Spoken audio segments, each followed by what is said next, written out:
Your back molar hurts, but tomorrow's food still has to be chewed. No pharmacy, no dentist, and no guarantee that the thing stuck beside that tooth or the tooth itself will get better. For ancient humans, the goal was rarely a perfect cure. It was to keep eating without turning one damaged tooth into a bigger problem.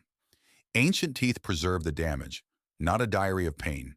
They show heavy wear, cavities, gum disease, tooth loss, and sometimes infection-related changes in jawbone. Those conditions could make chewing harder, disrupt sleep, or complicate eating and drinking. But a fossil cannot tell us exactly how much an individual hurt or whether a bad tooth caused death. The first surprise is that dramatically worn teeth were not necessarily healthy teeth. Depending on place and period, chewing could expose teeth to hard particles, grit from food processing, fibrous foods, and heavy tooth-on-tooth contact. Some people also used front teeth as gripping tools. Slow wear could trigger protective dentine inside the tooth, but severe wear could expose vulnerable inner tissue and create a route for infection.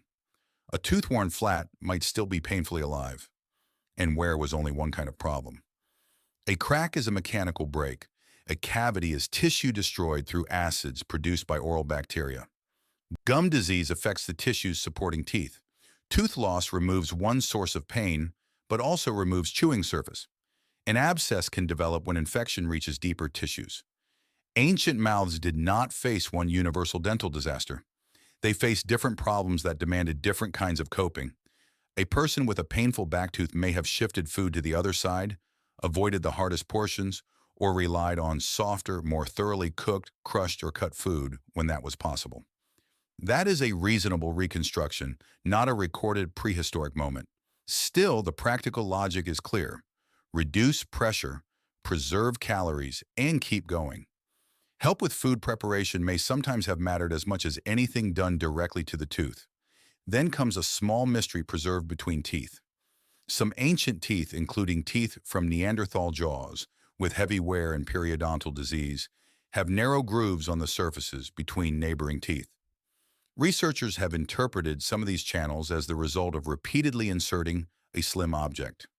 If that interpretation is right, a narrow plant stem, bone sliver, or similar implement may have cleared trapped material near an irritated gum line or exposed root. But the groove does not settle the case. The tool itself is usually gone.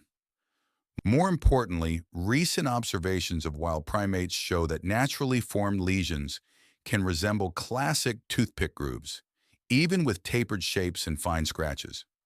A groove alone does not prove deliberate cleaning, much less treatment for a toothache. Context can make repeated picking more plausible. In the Cova Neanderthal jaw from Spain, grooves appear alongside heavy wear and periodontal disease. Researchers suggested that a narrow object may have been used around damaged areas. Yet the mark cannot reveal motive. It could reflect cleaning, relief from irritation, a repeated habit unrelated to pain, or a natural process that only looks like tool use. That uncertainty matters because clearing debris is not the same as repairing a tooth. If something trapped between molars was causing pressure or gum irritation, removing it could offer temporary relief, but it would not regrow enamel, close a crack, or eliminate an established infection. Repeated scraping might even damage soft tissue. A tiny groove can survive for tens of thousands of years, while the outcome of the action remains invisible. Could plants have helped? Possibly, but the evidence is even harder to read. Hardened dental plaque, called calculus, can preserve starch grains, smoke particles, plant chemicals, and other material that entered the mouth. In Neanderthal calculus from El Cidrón in Spain, researchers found evidence for cooked starchy plants, smoke exposure, and compounds associated with plants known today for medicinal properties. Some researchers have proposed that such plants may reflect self-medication. But calculus records contact, not intention. A plant could have been food, flavoring, smoke contamination, craft debris, oral cleaning material, or a remedy. It cannot provide a diagnosis, a dose, or proof that pain eased. Even if a chewed plant soothed an irritated gum, the damaged tooth still had to face the next meal. Relief was not repair. Dental risks also varied enormously. It is tempting to say hunter-gatherers had good teeth and farmers had bad teeth. The evidence does not support such a simple story. Some populations experienced intense tooth wear with relatively little decay. Others had substantial cavities before agriculture. At Taferalt in North Africa, hunter-gatherers had notable caries linked to frequent consumption of highly cavity-promoting wild plant foods. Agriculture did not invent toothache. It changed the balance of risks. Greater reliance on starchy or sticky cultivated foods could raise cavity risk in some communities, while cooking methods, grinding, local grit, food texture, oral microbes, and daily habits all shaped what happened inside the mouth. For much of prehistory, the evidence stays around the tooth: wear, disease, grooves, and plaque. Then in rare cases, it goes inside. A modern human molar from Villabruna, Italy, dated to roughly 14,000 years ago, had a large cavity marked by cut-like traces and chipped enamel made during life. The pattern is consistent with pointed flint being used to scratch or lever at decayed tissue. We cannot know who held the tool or whether the intervention reduced pain. But the tooth is difficult to explain as merely the result of chewing around a cavity. An even older and more provocative case has been reported from Chagirskaya Cave in Siberia.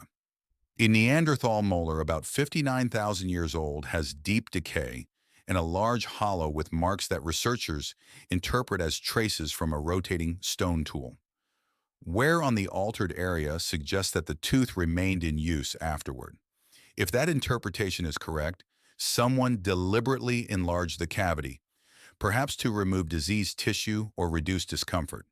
But this conclusion rests on one tooth. The altered surface is direct evidence.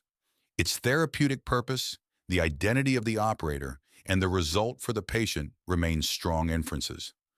We cannot add anesthetic, a specialist, or a successful cure. The person may have treated their own tooth, or someone else may have helped. Archaeology can preserve scratches, drilled surfaces, and later wear. It cannot recover the pain during the act.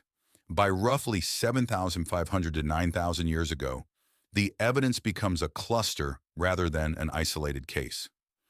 At Mehrgarh, an early farming community in present-day Pakistan, 11 molar crowns from 9 adults were intentionally drilled. Some drilled surfaces were worn afterward, showing that the modified teeth remained in use for a time. This is unusually strong evidence that a repeated practice existed in one community. Stone-tipped bow drill-like technology, also used in beadwork, could produce comparable holes. At least some people were willing to physically enter living teeth, and some knowledge or technique may have been shared. Still, Mehrgarh was not modern dentistry. No preserved anesthetic, standardized profession, filling material, or reliable clinical outcome comes with these drilled molars. Drilling may have removed decayed tissue, relieved pressure, served another purpose, or sometimes worsened the problem. Mehrgarh is the clearest early farming-era cluster of drilled teeth, not the moment every human society acquired dentistry. So how did ancient humans survive a toothache? Usually, probably by managing around it, changing how they chewed, processing food more thoroughly when possible, clearing irritating material, and enduring what they could not fix. Other people may sometimes have helped by preparing food that demanded less from a damaged mouth. The strongest evidence-based answer is that ancient humans were neither protected by natural diets nor simply passive sufferers. Their teeth show varied damage shaped by food, grit, bacteria, and wear. Some grooves may reflect attempts to clean around painful areas, though they do not prove it. Plant traces show what entered mouths, not confirm medicine. And a few altered cavities show that people sometimes scraped, levered, or drilled into the tooth itself. What remains uncertain is exactly who provided care, what most tools were made from, whether remedies worked, and how long relief lasted. Most survival probably meant managing the problem well enough to eat, drink, sleep, and reach another day. Subscribe to Stick Age for more ancient problems with surprisingly human solutions.